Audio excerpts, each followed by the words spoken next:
doing a whole sleeve.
Alright, as you can all see, there was a murder that just occurred amongst us all. The victim was bartender Jack Daniels.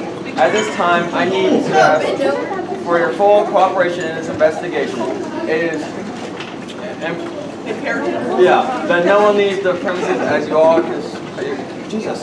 are all considered suspects. You received a sealed envelope at the beginning of the night. You will want to open and read the information carefully when I am done. The envelope that you are opening will contain information, evidence, and objectives for you to help you conduct your own investigation. For some of you, it will give you bargaining and blackmailing powers. For one other, it will contain the secret that you are indeed are the murderer. Conduct your investigation wisely and let no one know your secrets which you are not questioning each other and uncovering possible motives for the death of Jack Daniels. Thank you, and I'll be addressing anyone after the file the available evidence to show you. So that you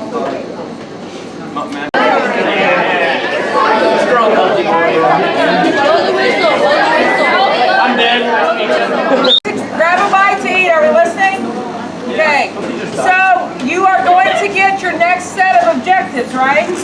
Okay. So you're going to have to try to come by and find me to get those. Now, this is the order that we're eating in. Okay. If you're a favorite student of my nuts, that's a lie. If you... Okay. Right here. Right here. If you worked, are you listening? If you worked for me the other night, FBLA, I appreciate it. Those people are going to go through first. If you brought in dessert, if your parent did a dessert, you may come through. If you worked for me...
Women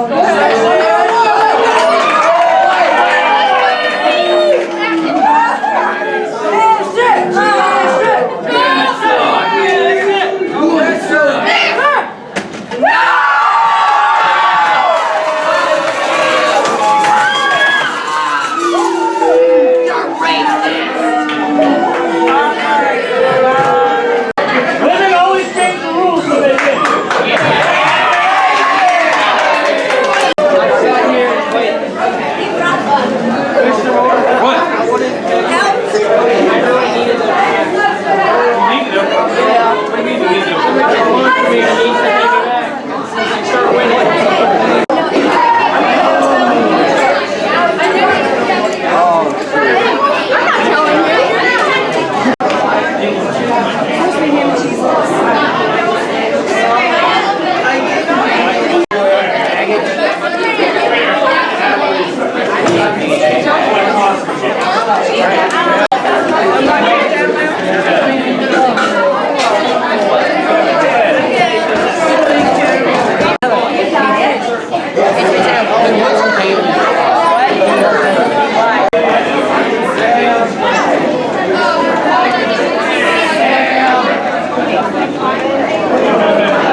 Excellent job. He's been out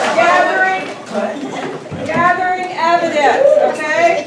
So he's going to talk about the evidence. He's going to put it out here. We're going to give you a little bit of time, and then we're going to see if you can determine who the killer is.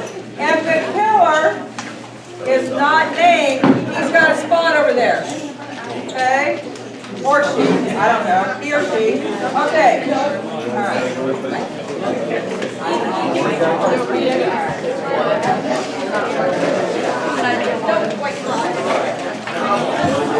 Okay, listen up, please. I'm talking. After review of all the facts of this murder and conducting my own investigation, these are the facts and evidence I've uncovered pertaining to this murder. After surveying all the evidence brought before me, I found the following articles placed in and around the crime scene.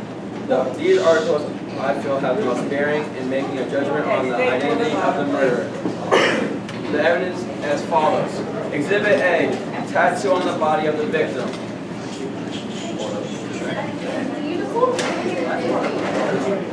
The tattoo exhibits the unlying love Jack had for Izzy Islander at one time. Tatum Tech confirms that Jack was inquiring about getting Izzy's name removed from the tattoo. Exhibit B, performance review for Benji Barkey. This review was handed over by Coconut Joe tonight.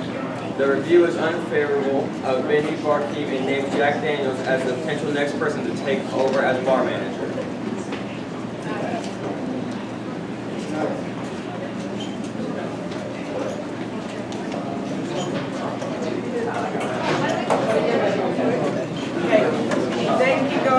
Exhibit C, cocktail napkin. This was turned over by Kylie cocktail waitress. Kylie claims she found it on her shift and does not know who wrote it or from whom it was intended. Says you need to stop or I'm going to have to expose you and end your career. Exhibit D, accident report. This report was filed yesterday after a disturbing incident in the pool area where Star Bright almost drowned. Okay. Exhibit E, murder weapon. A margarita glass laced with calcium hypochlorite, a poisonous substance that caused the death of Jack Daniels once ingested. And Exhibit F, bar receipts. This shows the amount of people that Jack Daniels had contact with while on his shift within the past day, all of whom could have laced his margarita glass with the poison. Now, if you would like, please take time to review the evidence. Certainly, the host will be handing out sheets on which... Okay. So, we are going to be able to come up here and look, and then after a bit, then we will see who we think. We'll probably get in classes, and we'll determine who you think is the killer, okay? So if you want to come up and look at the evidence, go ahead and come up and look at the evidence.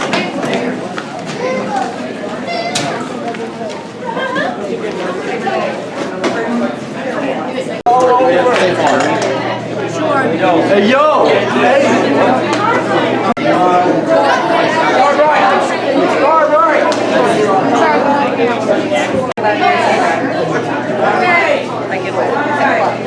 So, seniors, we'll start with you. Who do you think the killer is?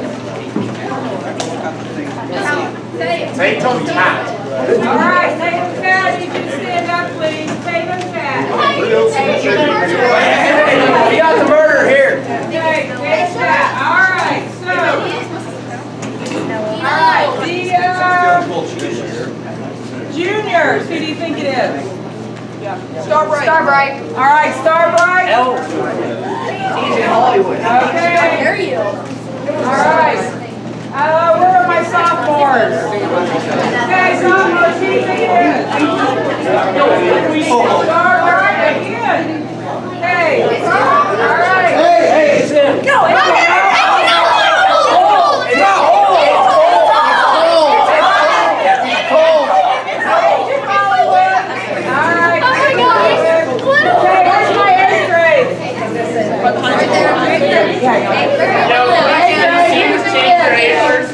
Hey!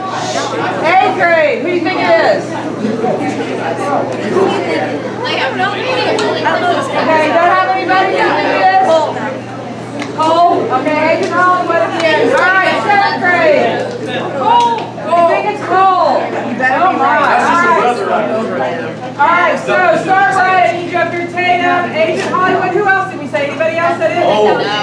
Okay, alright. Okay, everybody have a seat but those guys up there. Alright. Okay. Are we listening? We should have voted. Okay.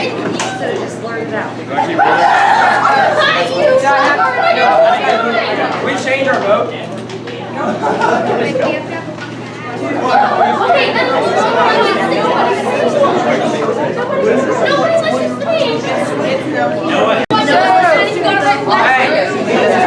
Okay.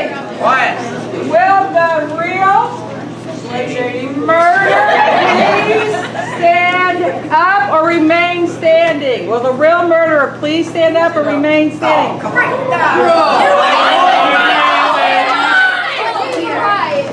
Okay, no, it's just here. You're the end of your oops, sorry. Lifesaver, Sam, you don't have the lifesaver. There you go. Okay. I got it right last time. I told you. Okay, Chef. After reviewing the evidence, I believe I found the murderer. First, I examined the tattoo on the victim's body. I found out the way the letters were shaped and the tattoo design matched the handwriting on the threatening note.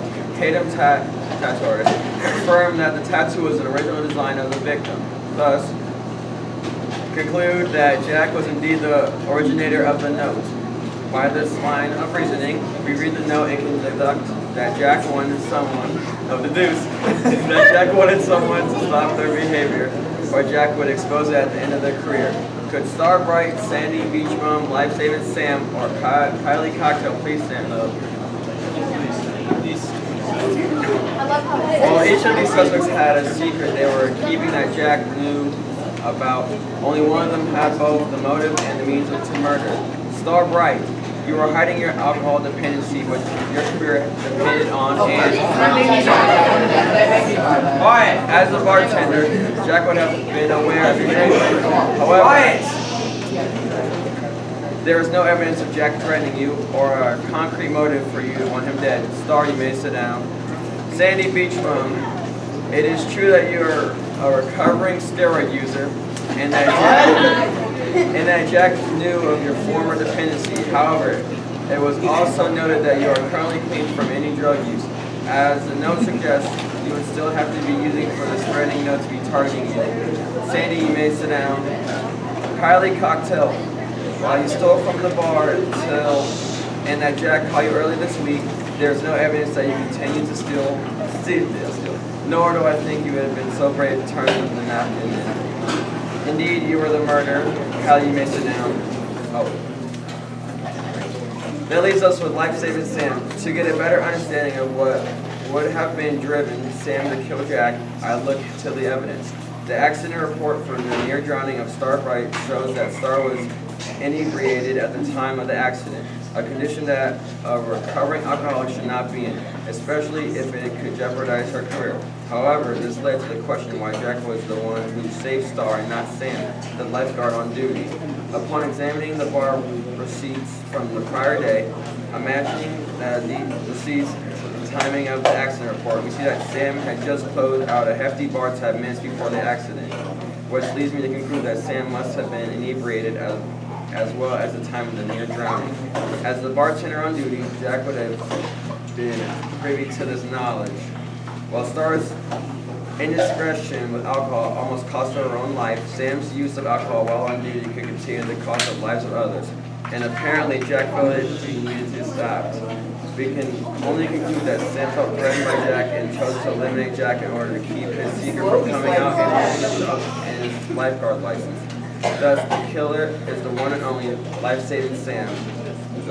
So I need the additional research. That's fine. All right. Good job, Dayton. Elevator. Okay. Good job. All right. First of all, big thank yous to all of the people who always come and help me. We have Mrs. Baker, we have Renee, we have Mr. Carpenter, we have the Headingers are in the back helping us. Mrs.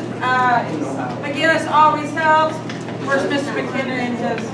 He's not here. It's Maui. Maui and his wife. Stand up, Maui and his wife.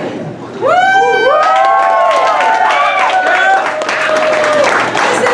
They're always been so good to help also. Can I leave anybody out? Did I go through? Leave anybody out? Okay. All right. So, Mr. Scudder, yes, yes, ma'am.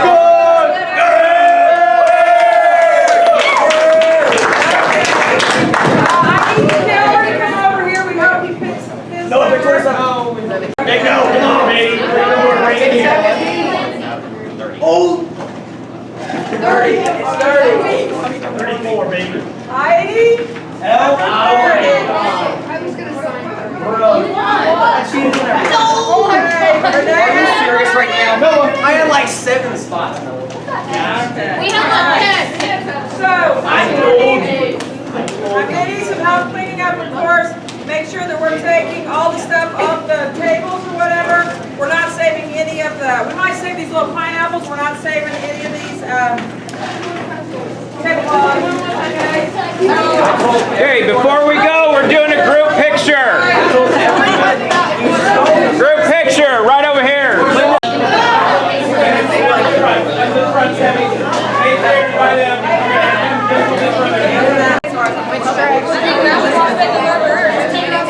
Oh, like for maybe right over here on this end.